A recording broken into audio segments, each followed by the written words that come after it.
Hello बच्चों, कैसे हैं आप सब। आई होप सभी लोग स्वस्थ होंगे, खुश होंगे और क्लासेज को बहुत अच्छे से एंजॉय कर रहे होंगे। सभी लोगों की पढ़ाई बहुत अच्छे से चल रही होगी।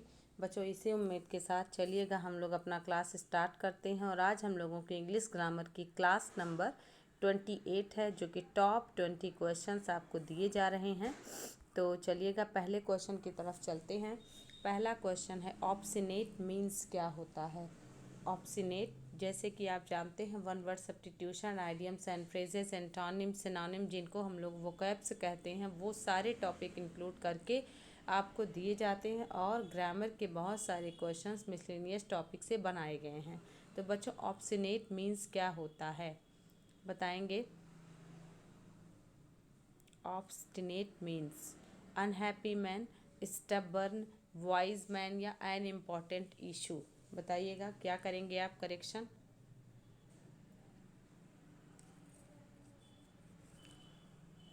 ऑब्स्टिनेट, जिद्दी। इस वर्ड का मीनिंग क्या होता है, जिद्दी, ठीक है ना, जिद्दी। तो अनहैप्पी मैन और wise man an important issue नहीं होगा। स्टबर्न मतलब जिद्दी होता है, इसको आप नोट कर लीजिए ये वर्ड, ठीक है। और सारे सिनोनिम भी आपको मिल जाएंगे, जैसे आपको मिल जाएगा रिजिड, ठीक है, रिजिड इसका मतलब भी जिद्दी होता है। और आपको मिल जाएगा डिटरमाइंड, ये सब सिनोनिम है, आप नोट करते रहेंगे, ठीक है, डिटरमाइंड। और कर सकते हैं हेड स्ट्रांग, ये वर्ड भी आपको मिले तो स्टबर्न का ही सिनोनिम है, ठीक है ना। म्यूलिश, एक और वर्ड है म्यूलिश, ये भी आप नोट कर लें, MULISH। फिर आपको मिल जाएगा ऑब्डुरेट, OBDURATE, इसका मतलब भी होता है जिद्दी या दृढ़ संकल्पी, ठीक है ना। तो इसको नोट कर लीजिएगा। सारे वर्ड्स आपके लिए बहुत इंपॉर्टेंट है, कोई भी वर्ड एग्जाम में पूछा जा सकता है। Let's move to question number second. Fill in the blank with the correct option in the given sentence. Many astronomers gathered in the observe, ठीक है। अब आपको जो है ऐसे क्वेश्चंस एग्जाम में आते हैं जो प्रीफिक्स और सफिक्स पर बेस्ड होते हैं। प्रीफिक्स मतलब से जो है वर्ड के आगे लगेगा, तो हिंदी में उपसर्ग कहते हैं, that is called prefix in English. लेकिन अगर प्रत्यय हो तो हम सभी उसको क्या बोलते हैं, सफिक्स इंग्लिश में बोलते हैं, ठीक है। तो यहाँ पर हम सभी को ऑब्जर्व, OBSERVE होता है। अब ऑब्जर्व में ING लगा दें तो ऑब्जर्विंग हो जाता है। ऑब्जर्व में ATION लगा दी तो ऑब्जर्वेशन हो जाता है। समझ पा रहे हैं ना। तो कौन सा एक सुटेबल यहाँ पर सफिक्स लगाना होगा, ठीक है ना, बताएं। देखिएगा, कह रहा many astronomers gathered in the, तो अब देखिएगा, अगर ऑब्जर्वेशन आप करेंगे तो ऑब्जर्वेशंस आपको करना पड़ेगा, जो कि करेक्शन नहीं सही है। ऑब्जर्वरी बोलते हैं ना, ऑब्जर्वेटरी, TORY। ऑब्जर्वेटरी मतलब होता है निरीक्षण करने के लिए, ठीक है। यहाँ पर ये भाववाचक संज्ञा के रूप में आ रहा है कि ऑब्जर्वेटरी में क्या है, astronomers gathered in the, okay. तो यहाँ पर हम सभी लोग देख पा रहे हैं कि ऑप्शन नंबर C करेक्ट है, okay. Let's move to question number third. Question number third देखेंगे। Fill in the blank with the correct options. I am having a dinner party, और आपको एक ब्लैंक स्पेस मिल रहा है। Close friends of mine at my residence, okay. There are 4 options have been given, few, a few, the few, a little, okay. First option is few, second one is a few, third one is the few, and last one is the little. Which option is the correct option? Fill in the blank, okay. यहाँ पर आप देख पा रहे हैं fill in the blank आपको करना है। आई am having a dinner party for, ठीक है, close friend of mine at my residence. बताइएगा यहाँ पर क्लोज फ्रेंड ऑफ, आपको पता है ना कि अगर आपका अनकाउंटेबल नाउन हो तो उसके लिए लिटिल का प्रयोग करते हैं, अ लिटिल का प्रयोग करते हैं, द लिटिल का प्रयोग करते हैं, ओके। अ लिटिल, लिटिल और द लिटिल अनकाउंटेबल के साथ, बट जब भी काउंटेबल की बात होती है तो हम सभी फ्यू का यूज़ करते हैं, अ फ्यू का यूज़ करते हैं, द फ्यू का यूज़ करते हैं। अंडरस्टूड। तो यहाँ पर हम सभी देख पा रहे हैं फ्रेंड्स कि क्वेश्चन नंबर थर्ड में क्लोज फ्रेंड, तो क्लोज फ्रेंड क्या है, क्लोज फ्रेंड काउंटेबल है तो अ लिटिल को स्किप करना होगा। अब देखिए आई am having a dinner party, मतलब मैं डिनर पार्टी के लिए, मेरे पास डिनर पार्टी है, मैंने क्या रखी है, डिनर पार्टी मेरे खुद के निवास पर, है ना, रेजिडेंस पर। क्लोज फ्रेंड्स, तो अब देखिए फ्यू अगर आप करेंगे तो न के बराबर निगेटिव सेंस लेता है, ठीक है। द फ्यू तो सभी मित्रों को तो पार्टी में बुलाया नहीं जाता है, कुछ खास मित्रों को बुलाया जाता है, इट मीन्स अ फ्यू। समझ पा रहे हैं ना। A few close friends of mine at my residence, क्योंकि सभी मित्र, सभी जान पहचान के लोग आपके क्लोज फ्रेंड नहीं होंगे, इसलिए द फ्यू का प्रयोग नहीं किया जाएगा। कुछ नाम मात्र के लोग जो आपके करीब होंगे मित्रों के लिस्ट में, that person is called close friend. Okay, that's why a few close friends will be right answer of this question. Understood? Okay, let's move to question number 4th. The old people a slash reminded me little b slash of my parents c slash no error d. The old people reminded me little of my parents. Which one is the correct part? बताइएगा कौन कौन से part इसमें correct हैं और कौन सा एक है जो इनकरेक्ट है।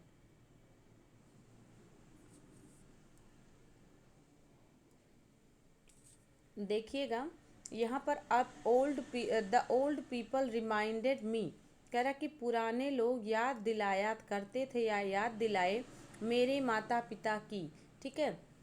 तो जो याद दिलाए तो वो क्या है, ये अनकाउंटेबल नाउन है, थोड़ी याद दिलाए, है ना।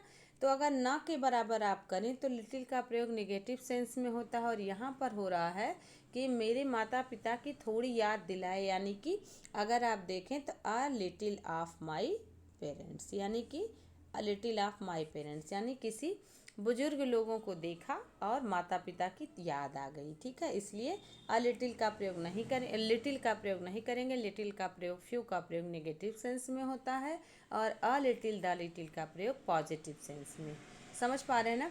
यहाँ पर आप सम भी लिख सकते थे, लेकिन फिर भी लिटिल का प्रयोग नहीं करेंगे। Okay, let's come to question number 5। Choose the correct preposition. Preposition से रिलेटेड क्वेश्चंस आपको मिले हैं। Please send the doctor, to the doctor, by the doctor, for the doctor, with the doctor. बताइएगा कौन सा करेंगे आप। Please send to the doctor, by the doctor, for the doctor and with the doctor. बताइए। No no no, A option is not correct option, C option is the correct option. Okay, देखिए याद रखिएगा, send to भी सही है, but किस sense में, जब आप भेजना के सेंस में कहें, ठीक है। सेंड के साथ अगर टू लगता है तो इसका मतलब होता है भेजना, ओके। और सेंड के साथ अगर फॉर लग जाता है तो इसका मतलब होता है बुलाना। याद रखिएगा, नोट कर लीजिए, एग्जाम में आता है, ठीक है।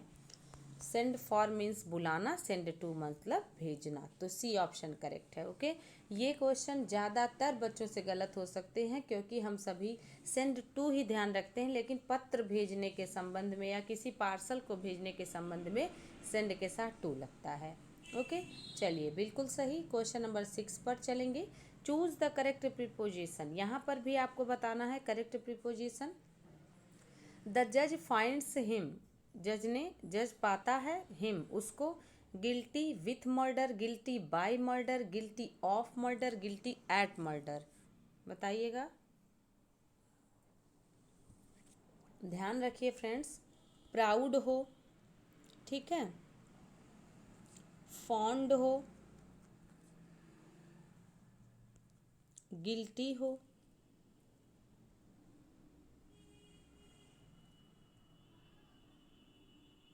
गिल्टी हो, एक्यूज्ड हो,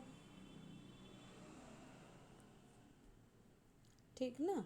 इन सभी के साथ आपको ऑफ प्रीपोजिशन का प्रयोग किया जाता है, ठीक ना। याद कर लीजिएगा, ऑफ फिक्स प्रीपोजिशन। ओके, बहुत बढ़िया। याद रखिए फ्रेंड्स कि फिक्स प्रीपोजिशन वाले क्वेश्चंस आजकल एग्जाम में बनने लगे हैं। पहले क्या होता था, कुछ सेंस बेस्ड प्रीपोजिशन एग्जाम में आते थे, लेकिन अभी एग्जाम का पैटर्न क्या है, फिक्स प्रीपोजिशंस जो है ज़्यादा पूछे जाते हैं, ठीक है। Question number 7। The word extempore का मीनिंग क्या होगा? डियर, विदाउट प्रिपरेशन, परफेक्ट या फ्रैंक? बताएंगे। एक्सटेम्पोर बहुत ही कॉमन वर्ड है, बहुत ही फैमिलियर वर्ड है, वन वर्ड सब्स्टिट्यूशन में बार बार दिया जाता है। याद है ना? एक्सटेम्पोर एक वर्ड होता है और एक होता है मेडन स्पीच। यदि आपका पहला भाषण है ना, फर्स्ट टाइम आप स्पीच देंगे तो मेडन स्पीच कहलाएगा, लेकिन speech without preparation that is called extempore. Okay, याद रखिएगा। बिल्कुल बी वाले फ्रेंड्स आप सभी लोग करेक्ट जा रहे हैं। एक्सटेम्पोर मतलब होता है बिना तैयारी का भाषण। डियर, परफेक्ट, फ्रैंक नहीं होगा without preparation. Okay, extempore. Shy sorry, question number 8, the word delicacy means. Delicacy का क्या मीनिंग है? जैसा कि आप जानते हैं डेलिकेसी मतलब होता है कमजोरी, तो शाई सेंसिटिव थिन नहीं होगा, डेलिकेसी मतलब वीकनेस। ठीक है, सिनोनिम बताना था और आया हुआ क्वेश्चन है। ठीक है, बहुत अच्छे। क्वेश्चन नंबर 8 का कंप्लीट हुआ। 9 पर चलते हैं।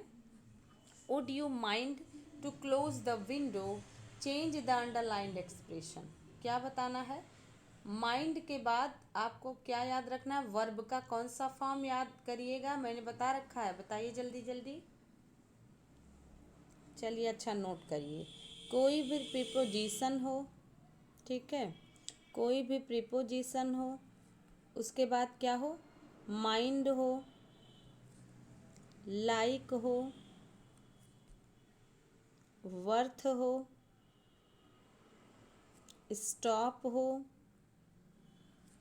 एंजॉय हो, स्टार्ट हो, ये सब नोट करते रहिएगा। ऐसे बहुत सारे वर्ड हैं जिनके साथ आप हमेशा ING form of the verb use करते हैं। ठीक है, भूलिएगा मत, एग्ज़ाम में आता है। ठीक है, बहुत अच्छे। तो माइंड क्लोजिंग हो जाएगा, किस ऑप्शन में है? सी ऑप्शन में है। ठीक है, जिन भी फ्रेंड्स को याद था बहुत अच्छी बात है, अगर नहीं याद है, भूल गए हैं, तो नोट कर लीजिए, फिर से आप प्रैक्टिस करिए, फिर से समझने की कोशिश करिए, और आपको ये चीज़ दिमाग में बन रही है कि किस क्वेश्चन को हम कर पा रहे हैं, किस क्वेश्चन को नहीं कर पा रहे हैं, किस में कन्फ्यूज़न होने के चांसेज हैं। अंडरस्टूड? और यही जानना बहुत बड़ी बात होती है एक फ्रेंड, एक विद्यार्थी को, कि हमारी कमजोरी क्या है, कहाँ हमसे गड़बड़ हो रही है। तभी एग्ज़ाम में क्वेश्चंस जो है करेक्ट ज़्यादा होते हैं, क्योंकि जब आपको आपके वीकनेसेस पता है तो आप उस पर काम करना स्टार्ट कर देंगे। ओके, चलिए क्वेश्चन नंबर 10 पर चलेंगे।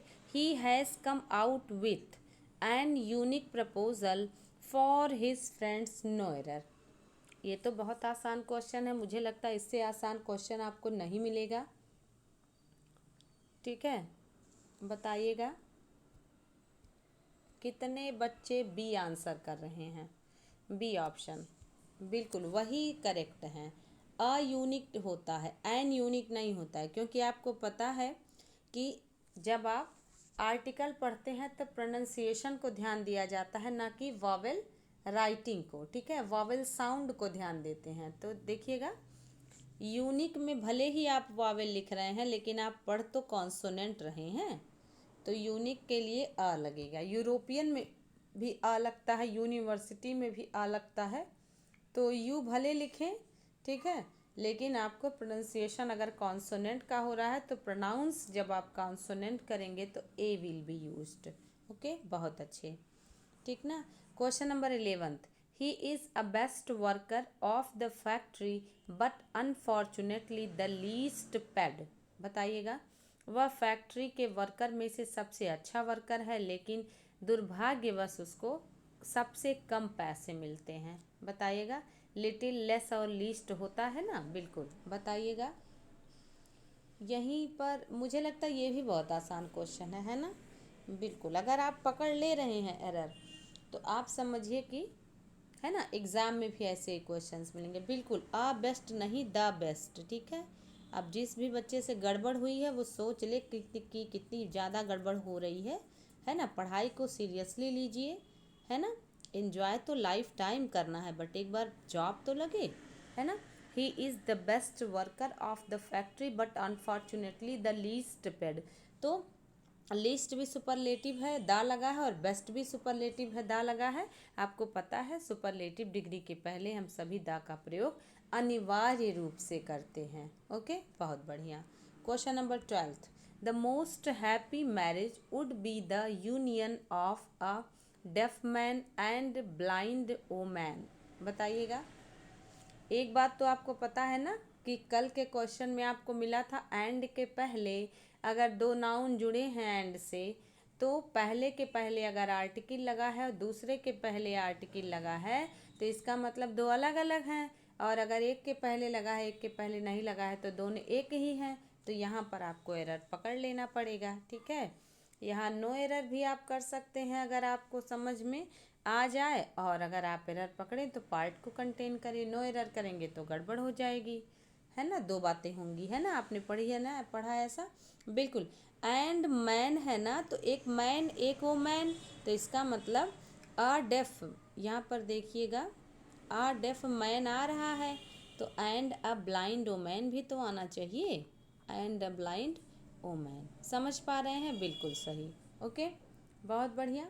सी पार्ट में ही एरर आपने देख लिया। क्वेश्चन नंबर 13, आइडेमिक एक्सप्रेशन आ गए, देखिएगा।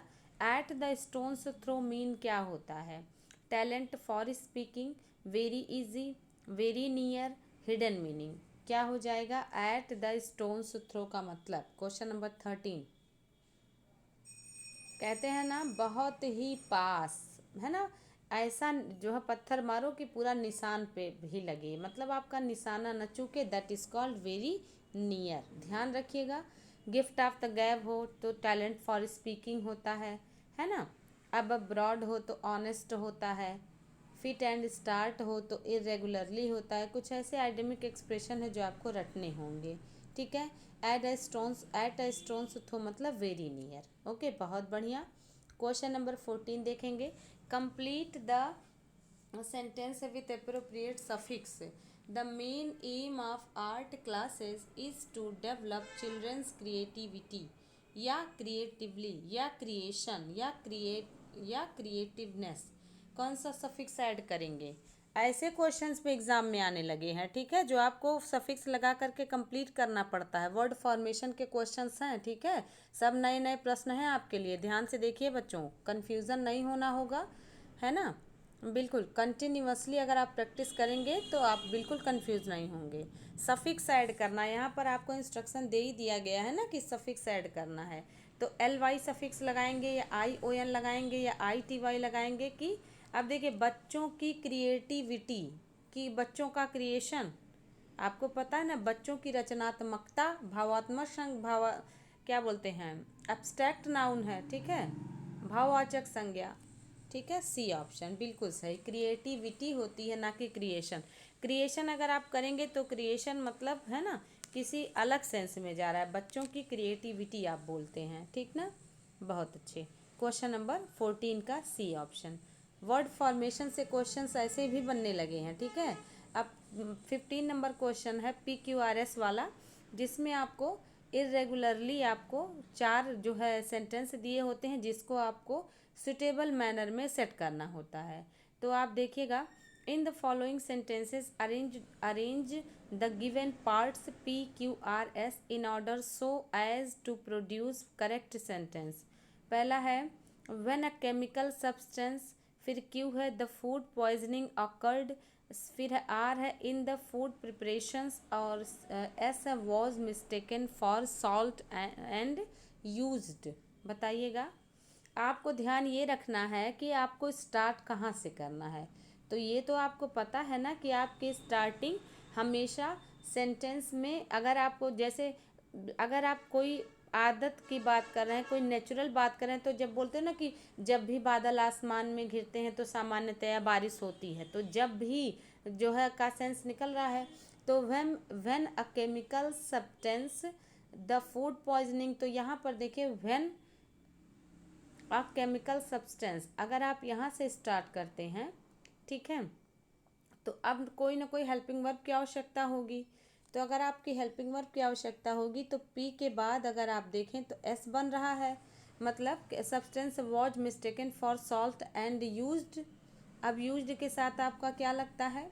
यूज्ड के साथ अब देखिए किस में, use in the food preparation, यानी कि फूड प्रिपरेशन की तैयारी में प्रयोग किया जो है गलती से कर दिया गया, तो क्या हुआ, द फूड पॉइजनिंग अकर्ड, तो क्या फूड पॉइजनिंग की घटना घटित हुई। समझ पाए ना, PSRQ किस ऑप्शन में है, डी ऑप्शन में है। बिल्कुल डी वाले बच्चे आप सभी लोग करेक्ट हैं। आपको ध्यान रखना है, पहले सब्जेक्ट की जो है तलाश करनी है, फिर वर्ब की तलाश करनी है, फिर आपको है ना सब्जेक्ट के बाद आप वर्ब को ढूंढने निकलेंगे, फिर आप ऑब्जेक्ट को ढूंढने निकलेंगे, और इसी से जो है सीक्वेंस में आपका कंप्लीट सेंस बन जाएगा। ओके, बहुत अच्छे। क्वेश्चन नंबर 15 का डी ऑप्शन करेक्ट, PSRQ। कोई दिक्कत नहीं है ना, बिल्कुल नहीं, प्रैक्टिस पर आ जाएगा, है ना, बहुत सारा प्रैक्टिस पे कई चीज़ें होती हैं बच्चों, जिसको रटा नहीं जा सकता, वो प्रैक्टिस पर ही डिपेंड करता है। अगर आप रटेंगे तो रटने से वो नहीं आएगा। जैसे अगर आपको पैसेज सॉल्व करना हो, क्लोज टेस्ट सॉल्व करना हो, समझ पा रहे हैं ना, या PQRS वाले मतलब जिसको पैराजम्बल कहते हैं, ये रटना या ये तैयार करना हो टॉपिक, तो हर हाल में आपको प्रैक्टिस करना पड़ेगा। इसका कोई भी ऐसा जो है नियम नहीं है जो ग्रामर में जैसे नियम होते हैं कि इसके बाद हेल्पिंग वर्ब आएगा, ऑब्जेक्ट आएगा, वर्ब का ये फॉर्म आएगा, ऐसा कुछ नहीं है। पैराजम्बल में प्रैक्टिस की आवश्यकता है, क्लोज टेस्ट में प्रैक्टिस की आवश्यकता है, ठीक है, और पैसेज में प्रैक्टिस की आवश्यकता है। जितना प्रैक्टिस आप करेंगे उतना ज़्यादा ही आपके लिए इजी हो जाएगा।